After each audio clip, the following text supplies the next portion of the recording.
On a tous déjà ressenti ça, n'est-ce pas? Ce compliment qui, au lieu de faire plaisir, laisse une sorte de malaise. Et si, derrière ce qui ressemble à du soutien, se cachait en fait une émotion bien plus complexe, l'envie. C'est exactement ce qu'on va décortiquer ensemble. Oui, c'est une expérience que beaucoup de gens connaissent. Quelqu'un vous félicite, les mots sont là, ils sont positifs, et pourtant, à l'intérieur, quelque chose coince. Ça sonne faux, ça laisse cet arrière-goût un peu désagréable. Eh bien, c'est précisément ce sentiment qu'on va explorer. Le cœur du problème, il est là. C'est ce grand écart entre les mots qu'on entend, des mots qui se veulent encourageants, et ce qu'on ressent, un malaise presque instinctif. C'est notre intuition en fait, notre signal d'alarme intérieur qui nous dit « attention, quelque chose cloche ». Et non, ce n'est pas juste une impression. Après une conversation comme ça, soi-disant positive, il arrive qu'on se sente complètement vidé, confus, au point de douter de soi et de se demander « est-ce que c'est moi qui imagine des choses ?» Cette sensation d'être drainé de son énergie, c'est un premier indice, et un indice très puissant à ne pas ignorer. Alors, pour y voir plus clair, on peut regrouper ces signaux en 3 grandes catégories. D'abord, il y a ce qui se dit, donc les paroles. Ensuite, ce qui se fait, les actions. Et enfin, de manière plus surprenante, il y a les silences. Comprendre ces 3 aspects, c'est vraiment la clé pour mieux les repérer au quotidien. Commençons par les mots, car c'est souvent le premier masque. Il faut faire attention aux compliments qui sont un peu trop, vous voyez, presque théâtraux. Ou alors c'est l'inverse total, ceux qui minimisent une réussite. Le fameux « Oh, t'as eu de la chance !» Et puis il y a ces conseils qu'on n'a pas demandé, qui sont juste là pour instiller le doute. Ou encore les critiques, déguisées en bienveillance, toujours pour votre bien bien sûr. Et ça, c'est l'exemple parfait du compliment à double tranchant. La première partie, félicitations, elle valide la réussite.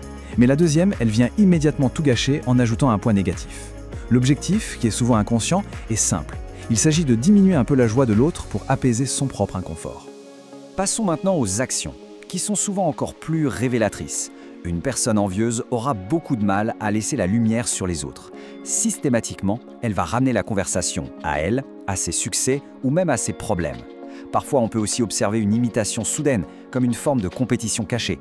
Le sabotage subtil ou les petites blagues rabaissantes en public sont aussi des signaux très forts. Cet exemple-là, il illustre parfaitement le sabotage déguisé en gentillesse. Ça a l'air de partir d'une bonne intention. Allez, détends-toi, profite. Mais sous ce vernis, l'intention réelle est de freiner la progression de l'autre. Pourquoi? Parce que ça permet à la personne envieuse de maintenir un statu quo dans lequel elle se sent plus à l'aise, moins menacée. Ce qui est dit est important, mais ce qui ne l'est pas l'est tout autant.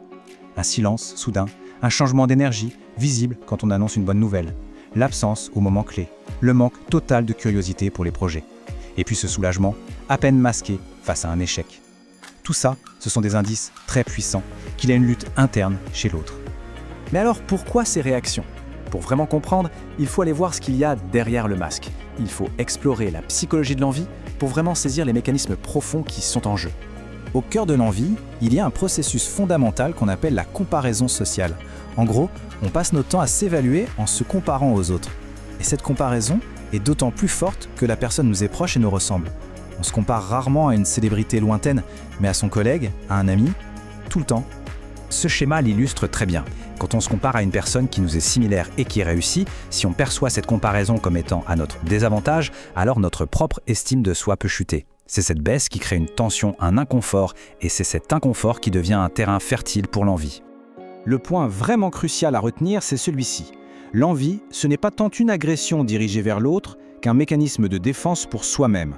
C'est une tentative, souvent maladroite, de protéger une estime de soi fragile face à un sentiment d'insécurité ou d'infériorité. D'accord. Face à ces constats, comment est-ce qu'on réagit?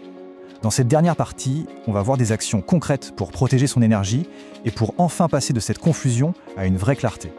Ce tableau met bien en lumière le contraste. Le soutien authentique, ça célèbre les victoires, ça inspire, c'est présent dans les bons comme dans les mauvais moments. L'envie déguisée, à l'inverse, minimise, sème le doute et disparaît quand tout va bien pour vous. Au fond, elle préfère la stagnation de l'autre, car elle est moins menaçante. Alors voici une stratégie simple en 4 étapes. Premièrement, observer, reconnaître les signes sans porter de jugement hâtif. Deuxièmement, se distancier, créer une distance émotionnelle pour ne pas absorber cette négativité. Troisièmement, se protéger, limiter ce qu'on partage comme information sensible. Et enfin, le plus important, investir, consacrer son temps et son énergie aux relations qui, elles, sont saines et nourrissantes. L'idée ici, ce n'est vraiment pas de partir en guerre ou de pointer du doigt, il s'agit simplement de comprendre la dynamique sous-jacente pour une seule et unique raison, préserver sa propre paix intérieure et rester concentré sur ses objectifs, à l'abri des turbulences extérieures. On va terminer avec cette question. Si on change de perspective, on ne voit plus un problème à affronter, mais une énergie à préserver. Le but n'est plus de se battre contre la négativité des autres, mais de construire une forteresse de sérénité pour soi-même.